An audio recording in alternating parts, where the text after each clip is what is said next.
long wait is over. I'm very happy and proud to be able to present the most track-orientated GT car we ever developed to date, the new GT3 RS.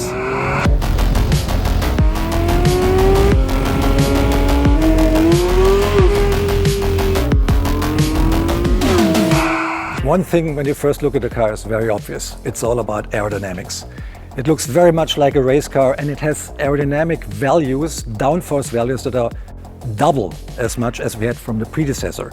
That means at 285 kilometers per hour, there's 860 kilos of downforce on the car. And even at 200 kilometers per hour, we have 410 kilograms. That is a lot, and that helps a lot on cornering speeds, especially in high-speed corners. And how did we achieve that? Active aerodynamics. A huge rear spoiler, 6 feet wide, higher up in cleaner air than ever before, and 2 modules hidden beneath the front lamps that have active diffusers that work in synchronicity with the rear flap that goes up and down to get maximum performance on track. And this car does not only feature a lot of aerodynamic components that we use in the GT3 R race car, we even stole a feature from Formula One, which is a drag reduction system that the pilot can activate via a button on the steering wheel to reduce drag and give the car the best performance out of the corners on the longer straights. Everything on the car has a function. If we start with these nostrils here on the front hood, they're there to guide the air that exits from the radiator, which is hot, to the sides of the car, to both sides of the car, and keep the air outward of the center section where the intake system of the car is located. The cooler the air, the more oxygen we have, the more power the car can produce.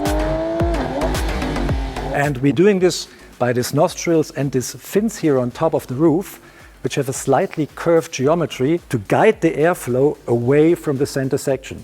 This radical aerodynamical concept is not only in the middle section of the car, it's on both sides of the car as well. The airstream enters here, and there's not a radiator anymore like on the predecessor. There is a module hidden beneath the headlamps that is electronically operated with 2 diffusers. So we guide the air through these diffusers, guide it on through the control arms and all the suspension parts here, which are shaped aerodynamically. So we have a profile on each control arm here that contributes to the downforce of the car big time. We have another 40 kilos of additional downforce solely by using this aerodynamically shaped control arms. If the air goes on, it gets ventilated through these vanes up above, which we know from the predecessor, which work a little bit more efficient even. And we use this section here, which is a little bit drawn to the inside, to exhale the air a little bit better out of the wheel wells. And for that, we had to construct a new door that is made of carbon fiber. These vanes here guide the air close to the body to prevent swirls that are causing back pressure. We don't want to have that. And then guide the air here through the side of the car into these intakes here, which are not used anymore for intake charge of the car, which are part of the aerodynamical concept to accelerate the air, guiding the air mostly and as flat as possible to the side of the car by using these vanes here. And that's not everything. There's a lot of air entering in the front, underneath the front splitter. The whole under construction of the car is full of vanes and guiding flappers to get the best aerodynamical results. A lot of speculation was going on what kind of engine would be in this car. It's a 4-liter flat 6-cylinder engine, normally aspirated. It has 525 horsepower, so that's 15 more than on a GT3. How did we do that? Different camshafts, different setup, and the camshaft has higher overlap, creating more ferocity in the revving up dynamics, more power at high RPMs, which is a 9,000 RPM red line. And made it to this fire-breathing engine is a PDK gearbox, quite typical for an RS variant because it's really quicker on the track. And this gearbox has a shorter final drive if you compare it to the GT3's unit to compensate the bigger wheels. 335 section tires, wider track, all ball-jointed multi-link rear axle, the newest generation of race dampers in this car, and this is neatly mated to the front end of the car, which has a 275 tire, a wider track than on the GT3 by 29 millimeters, and whole bespoke new wheel guiding components like the control arms or the wheel knuckles. We have a deeper pivot point here, so that gives us kind of an anti-dive system to the car that enables us to keep the car always at the same pitch, including under very hard braking. So that means that the distribution between the front downforce and the rear downforce on the car always stays the same, and the car is very controllable because there's no shift in downforce on the car. This car here has a 410mm PCCB brake system, which we know from the predecessor and which is superb on the track and on the street. As standard equipment, the car comes with a steel rotor, which is revised and enhanced over the ones we use in the GT3. The steel rotors are thicker to create more longevity on the track, and the rear calipers on this car have a different piston diameter to get even more stopping power from the super wide rear to create the best stopping times and stopping distances I think we ever had on any street car in Porsche. On the quest for maximum brake performance, we have aerodynamical aid here as well, because we can influence this rear wing, which folds up as an active air brake. So we create more resistance, more wind resistance to the car under hard braking, which even decreases the stopping times and makes stopping distances a lot shorter. There's another trick we have up the sleeve.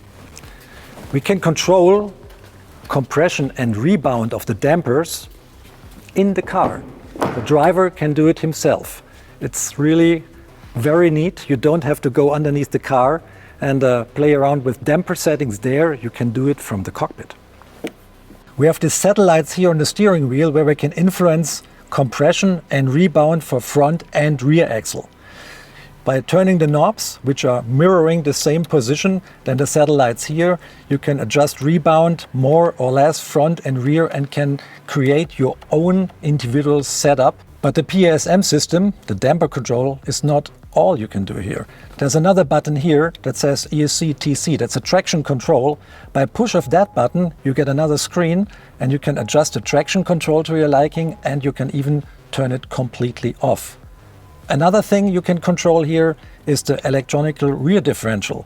You can influence the values for coast and power to your liking. Very good if you have damp conditions or if you have a bumpier road, and you can influence the car's behavior upon braking and exiting the curve by a big time here.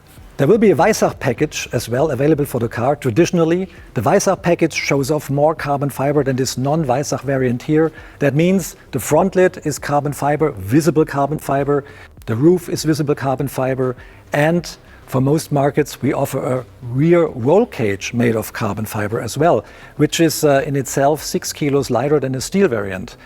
Another goodie here for the Weissach package is you can order the car with magnesium forged wheels as well, which shave off another 8 kilos of the car's overall weight, which in its lowest spec is 1450 kilograms, which is quite a low figure for a car like that, for the size of the car and for all the technology involved. So that rounds it off. I think we have the most hardcore GT variant to date standing here behind me, and there's so much technology and innovation going on, not only to make the car faster, to make it more fun to drive as well. I love to drive it, especially in the high speeds corners on every given track. It's mind-boggling what this car can do. It's so much fun, and I really love to drive it, and I'm absolutely sure you will love it too.